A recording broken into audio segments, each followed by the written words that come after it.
আমি যজ্ঞাহুতি দিব লাগিছিল সেইখিনি যজ্ঞাহুতি আমাক অনুমতি দিয়া নাছিলে এই কৰোনা সংক্ৰান্তত মানুহে বহুত কষ্ট ভুগি গ'ল জীৱন হানি হৈ গ'ল সেই হেতুকেই চৰকাৰৰ নিয়ম নীতিটো আমি মানি পেলাই যজ্ঞ যদিও বা কৰিছিলোঁ এজন বা দুজন দি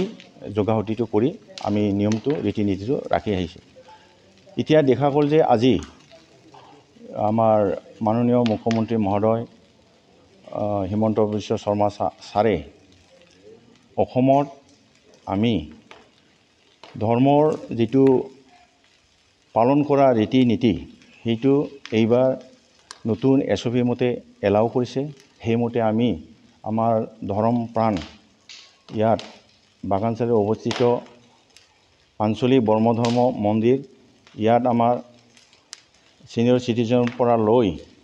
যথেষ্ট ৰাইজ সমাগত হৈ আজি শ্ৰাৱণ শ্ৰাদ্ধ অমাৱস্যা মহালয়া উপলক্ষে আমি ব্ৰহ্মধৰ্মৰ ৰীতি নীতি অনুযায়ী সেই যজ্ঞটো বিশ্ব শান্তিৰ কাৰণে কৰোনা ভাইৰাছটো যাতে আৰু বিয়পাই নাযায় আমাৰ